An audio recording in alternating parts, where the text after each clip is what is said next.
Hi, this is Jonathan Messenger from the Alien Adventures of Caspian. We're a sci-fi serialized podcast for kids, and my editor on the show is my 8-year-old son, Griffin, who started something called Griffin's Sound Club. Now, the idea for this is that kids who listen to this show, if they want to make a sound for the show to be incorporated as a sound effect in an episode, they record it at home on their parents' computer or cell phone, and then they send it in to me, and I manipulate it and make it a sci-fi sound for our show.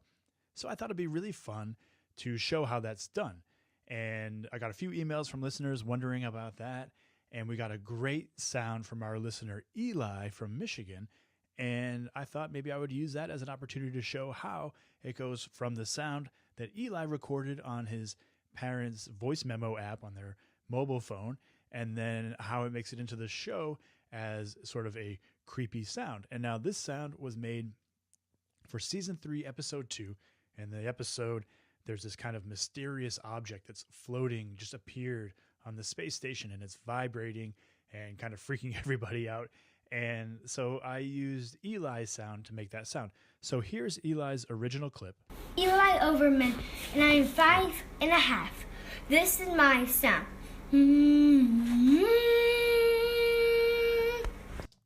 All right, so that's a really great sound.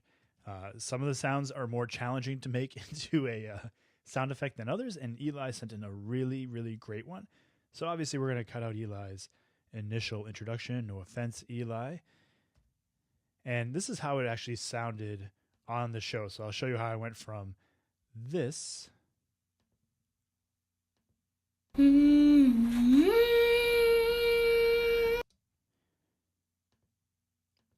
to this.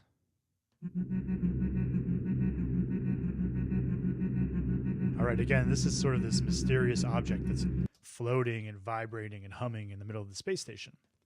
All right, so the first thing I did was, if we listen to this initial clip, which again is really great. Thank you, Eli.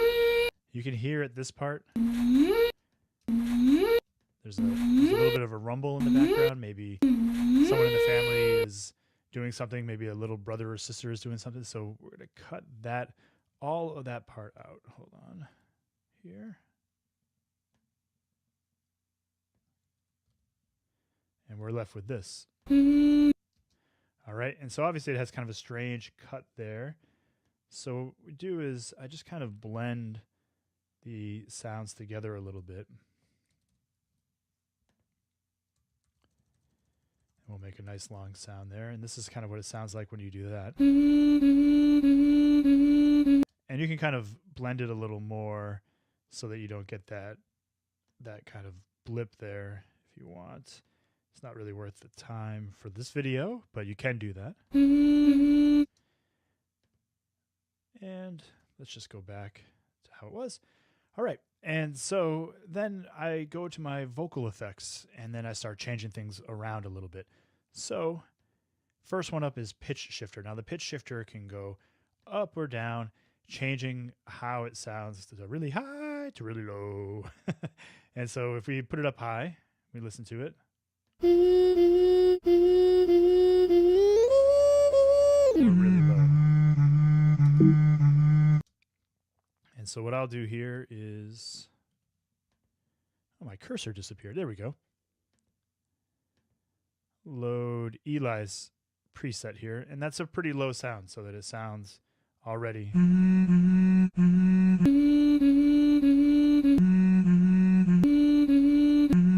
All right, so we made it low. And then we use tremolo to kind of get that real kind of wavy sci-fi sound. And here's the tremolator plugin that I use. So let's go to the default settings so you can kind of hear what tremolo sounds like.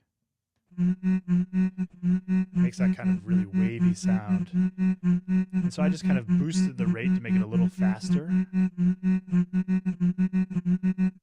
All right, so there's that.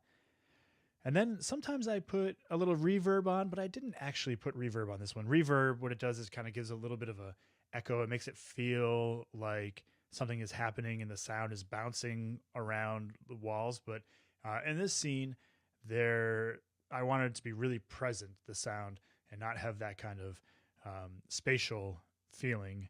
So I use what's called a vocoder app, and I use the Waves Morphoder app. And what this does is if you've ever listened to a song and you heard a singer sound like a robot for a moment or something, they're using a vocoder app that manipulates a voice. And there are a lot of different settings you can do for that. This one, this whisper sound, it sounds pretty creepy.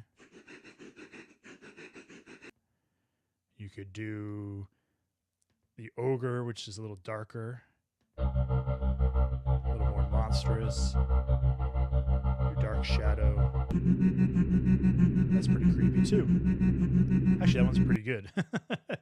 So, and you have this little keyboard down here where you can introduce different tones to the sound as you made it. So I actually made one for Eli here.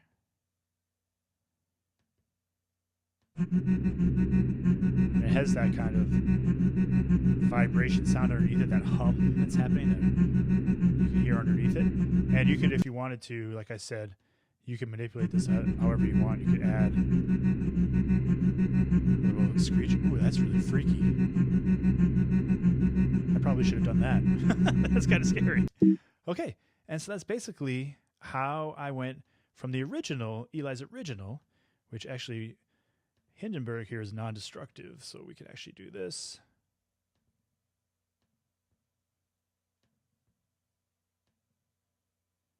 Here's Eli's original sound. Oh, whoops. I forgot to turn off all of the vocals. So here is original sound. We go from that to this, using really just a little bit of editing and then a couple of different voice effects. And that's it. All right. Well, thanks. I hope you found this interesting. And if you ever want to make a sound, send it to the show, record it on a voice memo app on a cell phone or through a computer or however you want to do it. Send it to earth@FinnCaspian. And if you're interested in checking out a sci-fi podcast for kids, FinnCaspian.com and check it out. Let me know what you think. Thanks.